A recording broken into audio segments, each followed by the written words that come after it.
Hey y'all, welcome back to Mirror Expressions, channel where I take the time to share a little bit of myself with you all, and I invite y'all to come on in the house and do the same with me.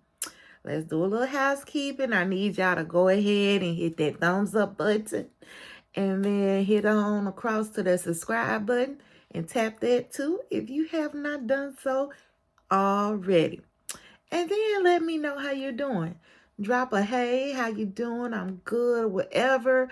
And a mirror emoji down in the chat. Just let me know, okay? I'm doing great. And if you have looked in the mirror today and you're not feeling A1 about yourself, do what you must to get back to a healthier you. All right, y'all. Today we are on Married at First Sight. We're at season 15, episode 15. Are you my person? Oh, child. I'm just gonna say, just about all these couples gave me goddamn headache. Oh my goodness. So we are 8 days until decision day, and we're still at the couples retreat, right? It's after the dodgeball game, and Lindy and Miguel, they're each still talking with their teammates about their feelings, right? So Lindy says that she doesn't want to feel filtered and restrained, and Alexis tells her that they need to keep fighting for each other. And Mitch says that Miguel has, now I think he was in his confessional when he said that Miguel has expectations of his wife and she's just not being subservient. Boy, bye. He even is giving Lindy advice about finding the balance of being yourself and being a spouse and compromising with that. Like houseway. Itch bay. Houseway. Do you have this advice for her and you're not doing that very thing yourself, sir? Oh, child, I'm telling you, they came out the gate getting on my nerves with all this foolishness. So anyway, Linda said, that she cannot be controlled and she won't be controlled. But I will say, though, on that after party episode last week, did y'all watch it? She seemed or appeared like she was very much in a controlling relationship. Like she seemed pretty subdued up against the person that first came into this experiment, or even up until the person until Miguel just started losing his shits.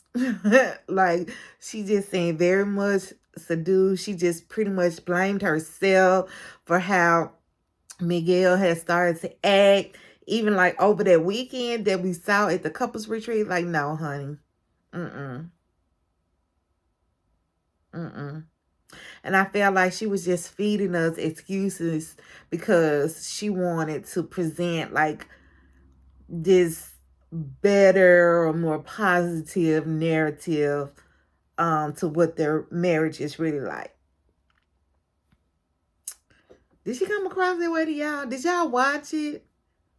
Tell me your thoughts, because that's exactly how she came across to me. Like her whole light was just dim, and she seemed like just controlled in the sense that she was doing the things he wanted her to do. She was saying the things he wanted her to say versus probably how she really felt about things.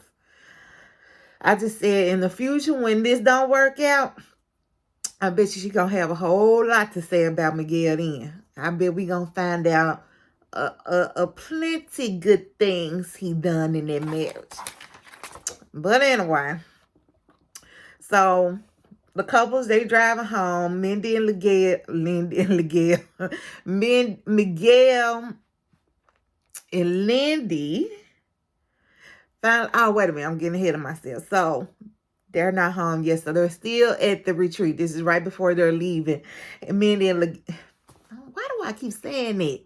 Lindy and Miguel, they go off to the side and kind of just have a talk while, and this was so strange. Like all the other couples were just sitting around watching them. Like y'all could at least been a little inconspicuous about sitting there watching them, but it's like every time the camera pans to one of them, their eyes are dead on them. So anyway, they're talking, and she says she feels like she can't exist without making him mad or offending him, and that it was scary for her to the point that she doesn't even want to get in the car with him right now.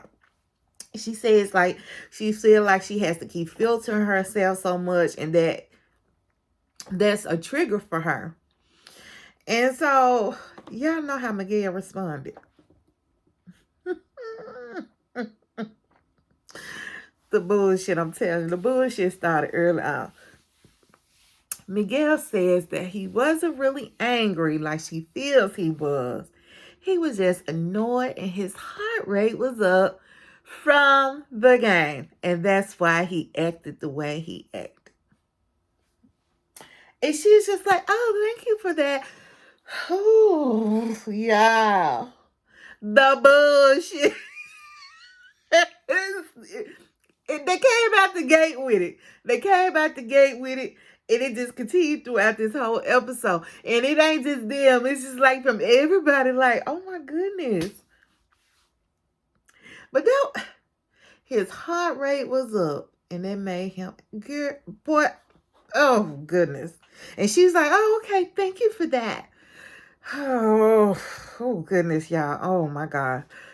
So anyway, on the drive home, Alexis tells Justin about how Nate and Stasha, how Nate said that Stasha is a freak and how she wishes that they could have some freaky sex. So Justin's like, oh, so you're a freak? And she's like, well, I think we just have different issues, but yes.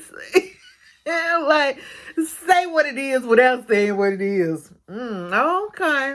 But anyway. So Justin, I'm telling y'all, I really thought she was finna go all the way in details with this.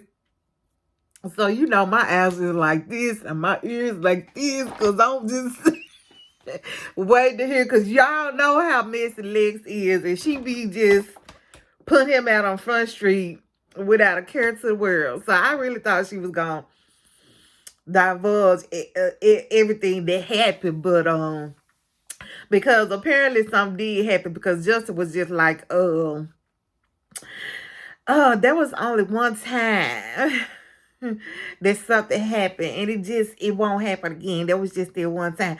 So we never do get to find out what the something is, right? But anyways, he says it won't happen again, and what he really needs to work on is his stamina. So he gonna get in the gym, get on the treadmill, start lifting the weights. And then Lex tells him he needs to work on that thrust too. Talk about, are there machines for that out there? I said, oh my gosh. She is always putting that man out on Front Street like that. I said, mark my words, I bet she's going to end up on somebody's reality TV show.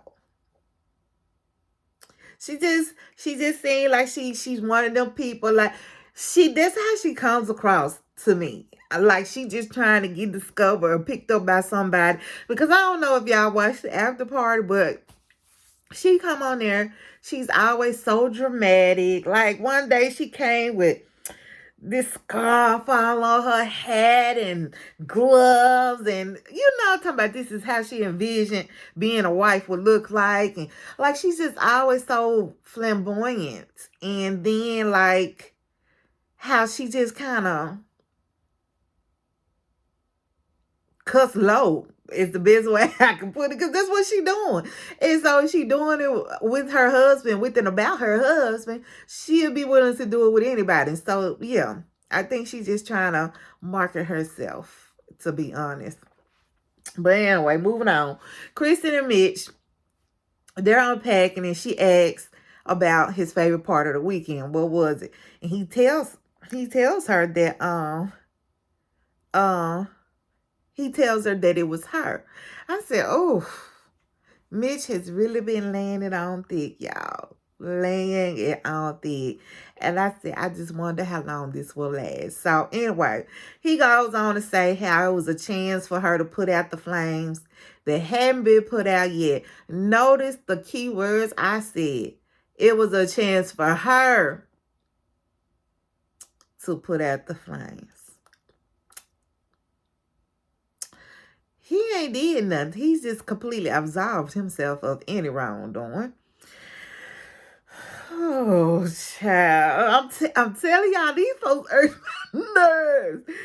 Anyway, he says how good it was to see that fun, happy side of her again. I just said, Ish, babe, do you not realize, better yet, that how your behavior can affect people in situations? Like, where is your responsibility in all of this? But I guess that was just asking too much, because as we saw last week, he didn't even apologize.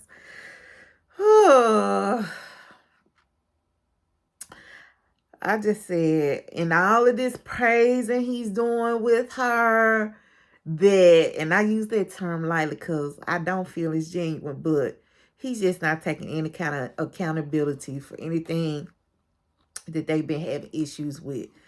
Especially when he said her flame. I said, baby, man, you laid that accelerant and you lit the match. So how is it her flame, Mitch? Or shall I say it's babe? How is it her flame? Oh my goodness. Whew.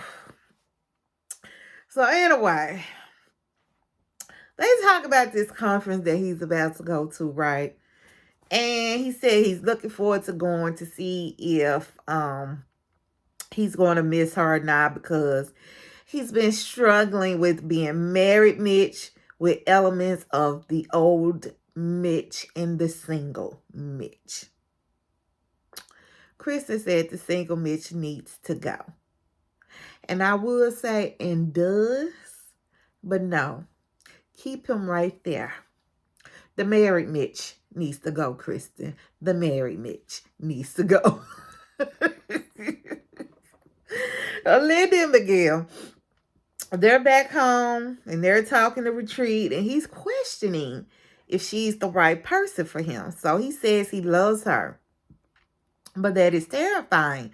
He wants it to work, but what if it doesn't? And Lindy said when he says things like that, it feels like rejection to her. And all she hears is that she's not good enough and not worth the work. She said that marriage takes work, and she doesn't feel like what happened over during the retreat is unsolvable. And she's right. Like, marriage does take work. And so Miguel said it's affirming to hear her say that, because he didn't like how he was feeling or how he made her feel over the weekend. So she basically tells him, if you love me, then work and making it work. And that was pretty much with them. So over with Stasha and Nate, they're going to visit Stasha's new home where we'll be living after decision day. So I was still kind of confused right there, because I initially thought she said she built this home or was building a home, but maybe she bought the home and then made her own renovations to it, because the home is finished. It has it's furnished, it's decorated. So yeah, it was just kind of strange. So maybe she was just having renovations done to it, maybe. I don't know. And just getting it to be like how she wanted. So she's showing him around. They get to the bathroom, and all I can say is, Nate, why you love getting in somebody's shower or bathtub fully clothed, like all in your outside clothes and your outside shoes? Like, what is it about that? So Nate says he understands there will be growing pains and that it will be hard for her to relinquish some of the control, especially since the house is hers. He says that he's concerned. He says to her that he's concerned about the safety of the house if they have children, because everything is so white. Now, when they had this conversation, I will say that I was with Nate on this one, because he seems to have a more realistic view right now than Stasha. Because Stasha believes that she can set some rules, and a terrible 2-year-old will follow them and not draw on her walls or waste anything. She thinks that they will be obedient little children and that she will be watching them at all times. Yeah, okay. Set yourself off. And they was just pretty much like, nah, that ain't how it work, baby. It ain't how it work. Then we see Justin going to pick up Maya, right? So we find out she did bite another dog down there. And so Justin is giving her to one of his good friends, his best friend, I think that's what he said. So he said he chose marriage over his dog. And y'all, in that confessional, he looks so sad. And we eventually see him get all teary-eyed. You can just see the tears all in there just waiting to fall down. I said, oh my goodness. So he's bringing her back to the shared apartment first before getting her to the friend. We find out that the friend has to drive like 17 hours to get there. I said, I wonder if he was driving up from Alabama. Like, why you just fly or something like that? And I don't know, but yeah. So I guess that would be the best way, I guess. But anyways, I'm just assuming Alabama because that's where Justin is from, but that doesn't mean that's necessarily where it was. But anyway, he said he had like a 17-hour drive. So yeah, so Justin brings the dog back to the shared apartment, right? And so, in an effort to compromise, Lex is staying in her own apartment for the night, right? And for the life of me, y'all, I do not understand how Justin even opened his mouth to say he really wanted all of them to be under the same roof. The bullshit. It just keeps happening, y'all. Like,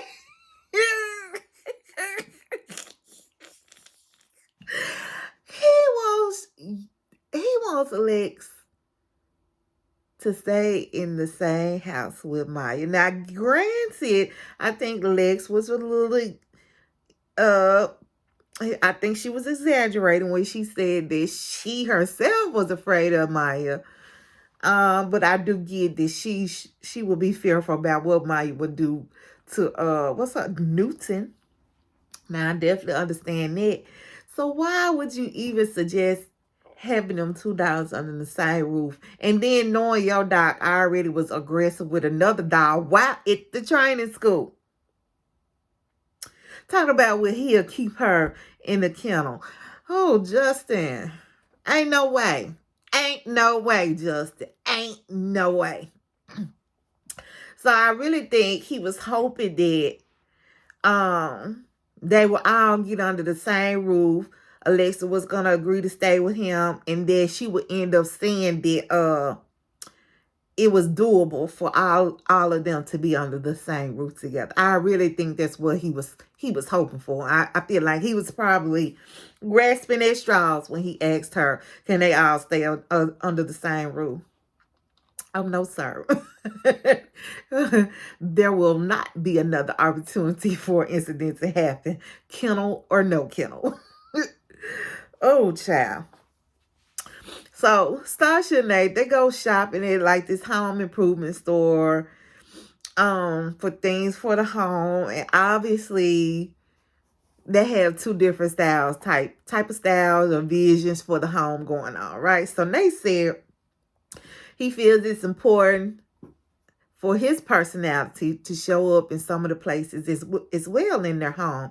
Otherwise, he would just feel like he's just living in her home instead of our home.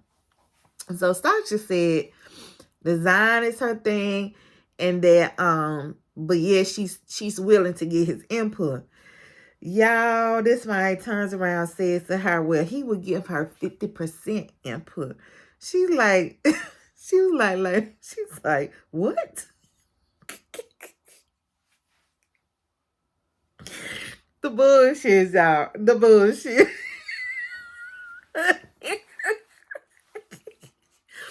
He said, I'll let you decide on things that need to that they need to prioritize on. Well, y'all, that did not sit right with Stasha, right?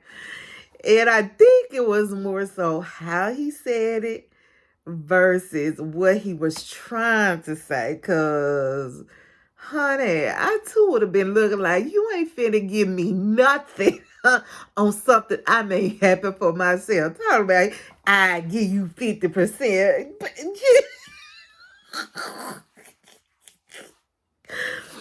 Oh, child. Oh, my goodness. So, Stasha was just like, so then Nate ends up getting, all of his feelings, and he's ready to leave the story at that point. So anyway,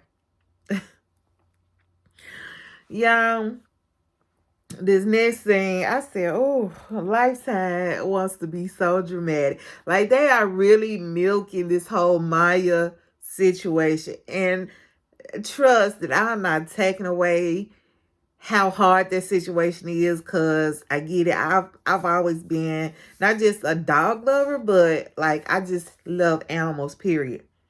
So I've had all kinds of animals. So I get having to part from with them for whatever the reason may be, even in death, that can be hard and traumatic things. I get it. But Lifetime, they playing in our faces. They come with the most dramatic, playing, sad music. And they showing Justin playing with Maya all in slow motion. And I said, oh, y'all, come on now. These are his last few moments with Maya. I said, good goodness. Like, the bullshit. This like... That's what this episode should have been titled. The bullshit. Was like, oh y'all. So anyway, let me keep moving. So his best friend Chris shows up, and they're discussing the whole situation of him giving Maya over to him. And then Alexis walks in, right? And she just said, she didn't want him to go through this whole moment of telling Maya goodbye by himself. And I said, I was glad she showed up, and at least she didn't have to at least Maya didn't have to keep serving her time out there on the farm. And then she was able to go to a loving home. Yeah. I just said that I don't know, Alexis showing up. I don't know. Y'all said what y'all thought about her showing up. What did y'all feel about that? Anyway, but yeah, I'm glad that Maya at least ain't on the farm no more, working herself to the knuckles. I'm glad that she was able to go to the best friend, because it seems like maybe Justin and the best friend lived together at some point, so that he's familiar with the dog. So he's at least going to somebody that he's familiar, or she's familiar with. And then I just said that maybe Justin and Maya can be reunited once this marriage is over, because it's going to happen. It ain't going nowhere.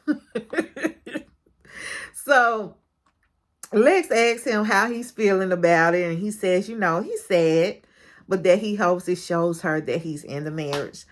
And he wants to know if that means anything to her. And she said it does, but she doesn't want it to mean everything. Like, she doesn't want him coming back and throwing it in her face like every time something happens, like they have a disagreement or something. Well, I gave my away for you or something like that. I'm saying now, like I said, I was glad she showed up for him. She seemed very supportive during this moment. And I hate to think that she was not genuine, but it kind of came across as just performative. Very performative. Like, she said all the right words, but as Morgan would say, there are no emotions behind them words. None. And then at one point, she reached her hand over there and touched her leg. But yet her whole body was leaning away from Justin. Like, it was weird. It was weird vibes, at least for me. But I want to know what y'all thought about that. Tell me what y'all thought. Anyway, Mitch is away, and we just see her kind of do like a Zoom call or a FaceTime on the laptop with Mitch. And we run nothing. He told her he misses her, but then he doesn't miss Luna snoring, and that was just about it with them. Lindy and Miguel, they're out working out together, and so Lindy isn't, she ain't feeling the workout, so she stops and just like, well, I'll be your cheerleader. So he finishes the workout, and they're back at the apartment, and Miguel ends up handing her new insurance cards. So she says that she's appreciative, and it makes her consider heavily to hyphenate her name. In other words, thanks for the insurance card, but I'm still not sure if I want to change my last name. So I end up getting into a conversation about that, and he's just like, what more do you need for that to happen? And she's just like, I just need some more reassurance. She tells him like that he's the reason why she isn't as secure in the marriage as she should be. He says it's frustrating to him, and she says, well, I will be doing this for you because it's important to you. It's not important to me in that way. She's like, I'm okay being an other way forever. And he says, well, keep it that way then. I said, oh, child, baby, the tension between these two. Nate and Justin, they're working out. I don't know if this is also the workout episode or what, but they're working out. And their wives are over there doing some yoga or some deep stretching or something. And so Stasha brings up how they were shopping for her new house. And she did say her new house and the conflict that they were having about what to get or whatever. So she thinks that going to the hardware store scared Nate. And I don't necessarily know if it scared him, but I do think it made him realize that it would never be in our home. It will always be hers. Like, it reminded me of this situation because I live in a nice home. It's a nice size for a family to live in comfortably. And I'm not sharing this just to my own horn or whatever, but I was able to get it back when I was single. I had no children. But it was just such a great deal. Like, I live in like a 5-bedroom, 3-bed. Like, it's really nice size. And oh my gosh, my backyard is like humongous. So it was a great deal. And I was just like, I'm going to get it so I could go ahead and invest in my future family. You know what I'm saying? Because I was just like, this will be a great home to raise a family, to have a family, raise your children. It's a nice community. And so I just remember when I bought this home, I just remember plain as day. My uncle came to me and he said, ain't no man gonna want to move in here with you and start a family. He told me that. And I didn't get it then. At the time, I was in my 20s and I wasn't trying to hear none of that. We just like, no, that ain't what it's going to be like now. whoever I get with, we gonna make this our home and all that. But now I feel like there was some truth to what he was saying. Like, I just never, I guess, thought about the male ego in that at that time. Like how that can't be when a real man want to step up and provide and all that, but then here he is coming to a situation where his wife has done the providing and all this. So anyway, so yeah, I think it messes with a man's ego for sure if they can't provide what you already have, or more so that they have to come into a space that you as a woman have already created. So I had started dating my son's father shortly after I had got the home that I live in. I'm gonna say maybe a year afterwards or so. So, when he first saw my home, it was kind of that same reaction as Nate. I got all the oohs and the ahs and the wows. And I don't know if he was just looking at someone my age, like having a home like this or what, but he was just like, and then I would overhear him like bragging to his friends about it, and then he would try to invite people over, and he even tried to come and exert some dominance in my place. And y'all, we were not even living together. We weren't engaged or nothing. So I kind of see the dynamic of what's happening here, and for what it is. You know what I'm saying? Because, yeah, I think Nate is just trying to, how can I say, what's the words I want to say? Like, he's trying to find his place within all of that. I guess that's the best way I can say it. So, I mean, I kind of see what's going on. So anyway, with the men, Justice said that things haven't been great with him and Lex, right?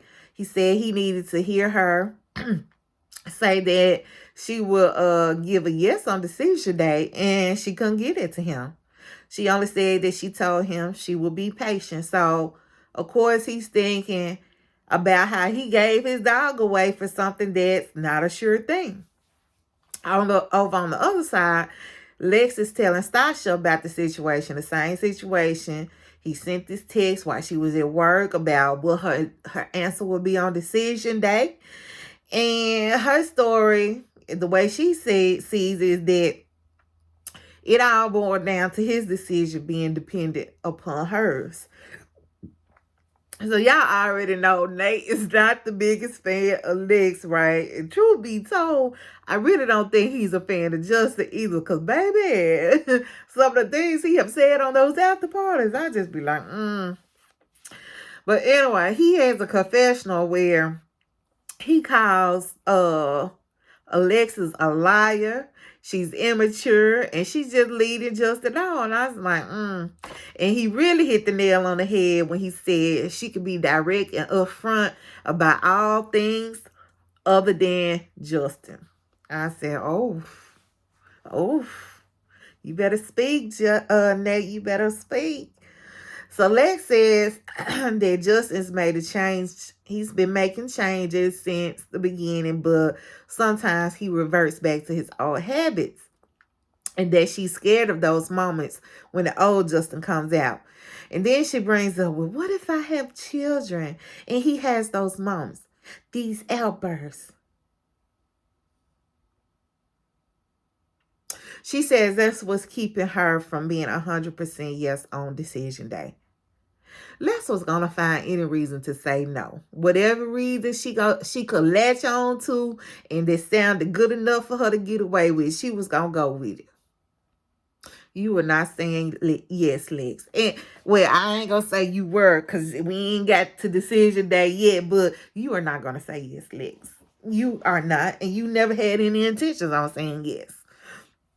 So Justin tells Nate that he pretty much has made his mind up. he says he's looking at things without his emotions after that conversation with Lex, and he's looking at it straight facts now.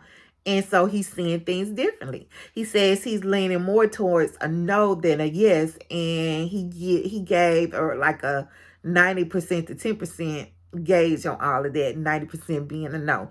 So he says he feels played. And I'm just like, and you definitely were. 5 days until decision day, we see Stasha and Nate. They're going hiking, and she says, she wants to do more of this kind of stuff with Nate. And so Nate says, well, with a newborn, they won't be able to have they won't be able to do a lot of fun things. So Nate, he ended up setting up like this surprise picnic out there where they was hiking, and they made some homemade guac while out there. Oh, y'all. And I love a good guacamole. And I don't know if it was good or not, but baby, it looked so green and delicious. I was like, oh. Now, that was actually sweet because, they said their first date she planned when they were on their honeymoon. Oh, we don't need to do all this. We don't need to have moments like this. And remember, he had her killing them bugs for him. So I was just surprised that he did that, and that was sweet. So I see him evolving too, and I'm actually, I've actually warmed up to him at this point. So anyway, so he brings the conversation back while they're sitting down back to fun and babies. So Stasha says she doesn't want to be boring parents and have their life just completely revolve around the kids. Nate doesn't feel like fun and babies go together. He thinks you got to go all the way in until children are at least age 3, meaning completely focus on them and not yourself. That's what he's saying. So basically, they share different viewpoints about this. So then she shifts the conversation to after decision day, and if he's nervous about all the changes that will happen, like moving in together and all that. So he says he's nervous but not fearful because he's never done things like that. Moved in with somebody, created a joint bank account. And so she says neither has she. She is going to be an adjustment for her too because, she's been independent all her life. So he asked her, well, what if I start getting on your nerves? And she said, you already do. And she kind of laughs about it. And he says, yeah, but the difference is we will be in your house. So, you can tell, again, he's having some insecurity about where his place is where his place is within all of that, because he does go on to admit that living in her house versus in our house will make him feel vulnerable. And I'm glad that he did express his feelings about that, because I don't think that was something he needed to hold on to. So he asked her if she would ever kick him out if things were to ever get bad. And she said she wouldn't do that. So over to Lindy and Miguel. They seem to have a whole lot of tension going on. Like, they both got these little furry hats on, and they just sit there looking at each other. They're not on the same sofa. It just seemed like a lot of tension, right? So they end up inviting a couple of their friends over to play Dungeons and Dragons. She has a friend and he has a friend. So they said they set this night up to kind of just ease the tension between the two of them. And so Miguel is leading the game. I don't know if that's the right word to use. I don't play no Dungeons and Dragons. I just know he's kind of like the person that's narrating the game and all of that. So he's starting the story off. And so apparently it seems like you kind of just create your own story and you kind of just build on that. That's kind of just how it came across. I don't know. Again, I don't play no Dungeons and Dragons. So he starts telling the story about how there's a woman, she was engaged to a man and she left him for another man, and now she's feeling trapped in the marriage. And I said, okay, Miguel, I see what you're doing here. Baby, it was supposed to be, it seemed like it was loosely based upon their marriage. Even Lindy caught on to that. I said, okay, Miguel, you are a piece of work. You're being very passive aggressive with that. Very passive. But go on, set yourself out, baby. Just bullshit. Bullshit left and right. So Mitch is back. He says he's hungover from having a good time at the bar the night before, right? And so Kristen's like, huh. So then she asks him, well, did he lose his ring? Because it's not on his finger. He says, oh, it's right here.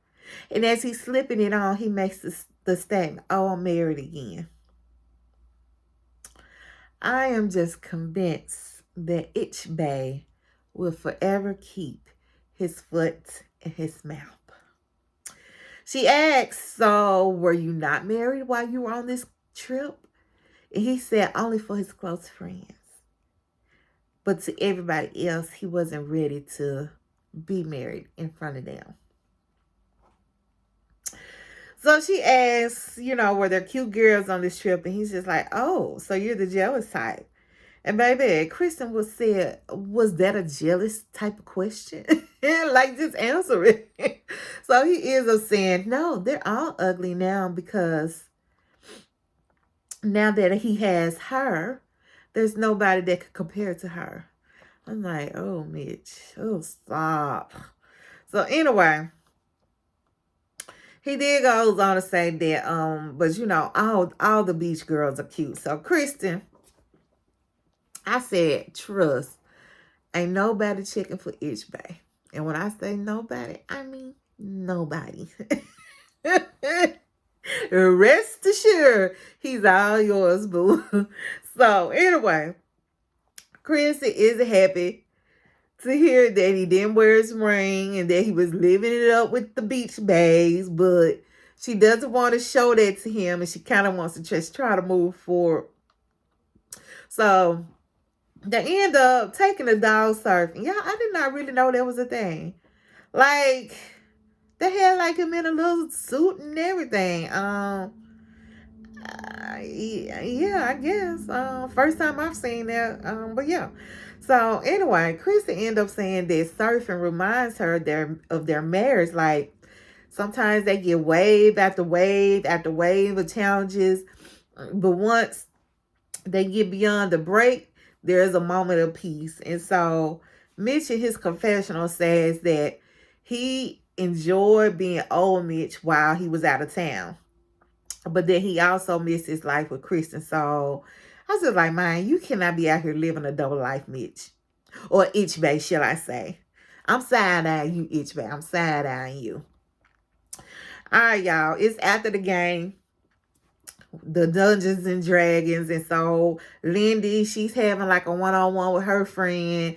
And Miguel is having a one-on-one with his friend, right? So they're both just kind of talking about their problems, what's been going on with them lately. And so she tells her friend that Miguel has been so consistent, but the last week has just been horrible for her, and that he doesn't seem to understand the fundamentals of marriage. So she said that she feels like he's controlling. Now, I do think Lindy was voicing some valid concerns, but baby, y'all know how she could get all in a tizzy, and that's what she was doing as she was telling her friend what's been up, right? And so the friend's just looking at her like, for one, do you want me to respond? Because I can't get a word in. And for two, you looking just plain nuts. She was looking at her like.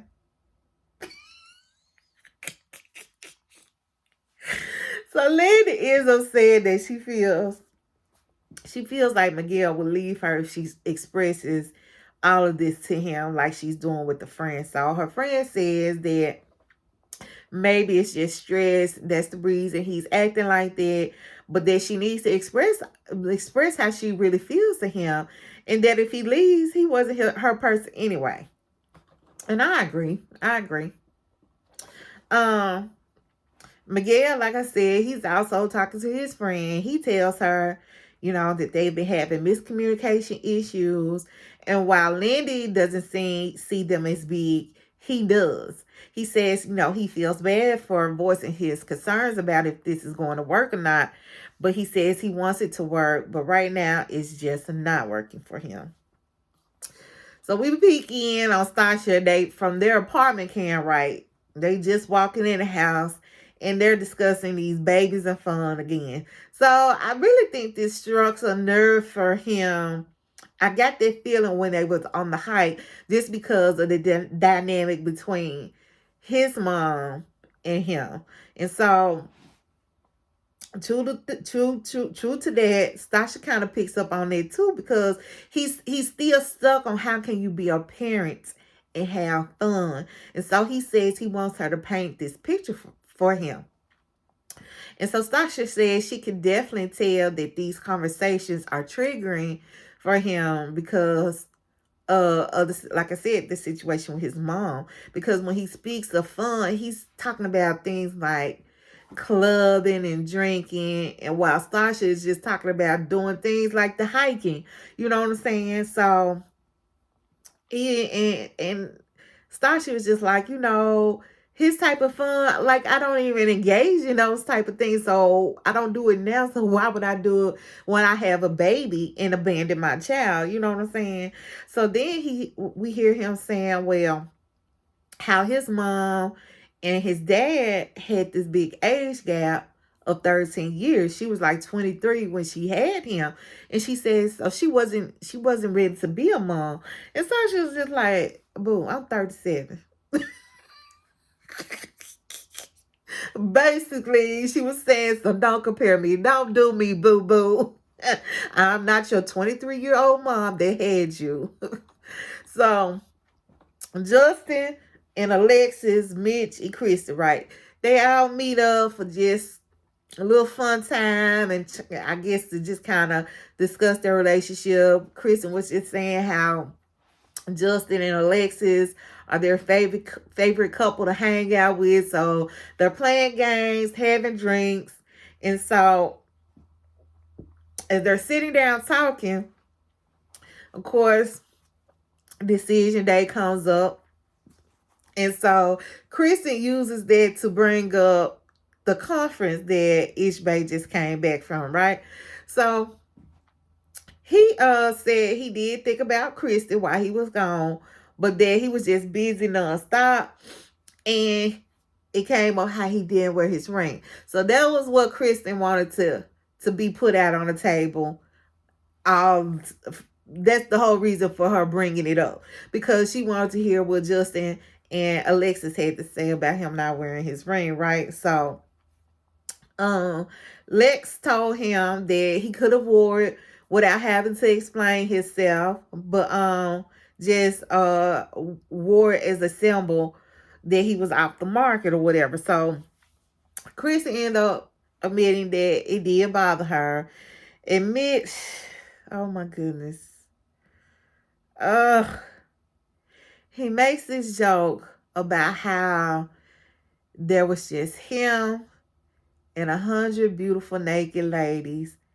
And so, yeah, he may not have been wearing his wedding ring, but he had his C ring on. And he said that he got it from Nate. He let him borrow it.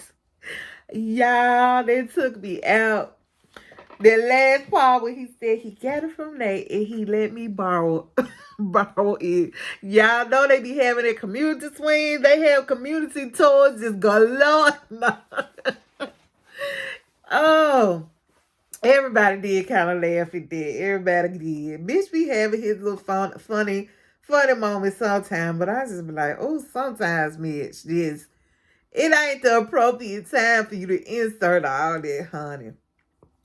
So anyway, Kristen asked Lex and Justin, well, what did they do this week? And he talks about how his friend came to get Maya. And Lex said how they've talked about decision day and that she's 90% and that 10% and that the 10% speaks very heavily to her. And I just said, if it speaks so heavily to you, it is not 10%. It's a lot more than that 10% then, Alexis. She said with her telling him that he was like, I don't know. And so she feels like his answer shouldn't be dependent on her answer.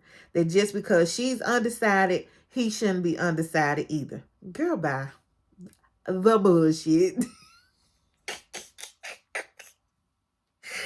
She says that he should still be giving his all. Just like I said, just like you're doing all this fast talking, Lex is talking about how you may feel like this in one moment, in the next moment you may feel a different way, that he can too.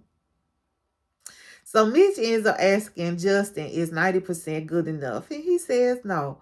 Y'all, when he said that, you could have tipped Lexus over with a strand of your hair. She did not like that. And I don't think she was expecting him to say that, because she's so used to thinking she has the upper hand over him, and that he doesn't have a backbone. So he said if she'd come to him and said, let's hold off on Maya because I'm not sure. He said he could have respected it better than him giving his dog away, and then she's saying she's only 90% in, because with that, there's always a chance that she would say no. Just, I get what you're saying, but even if she said yes, it's still always a chance she's gonna say no, that the marriage is just not gonna work.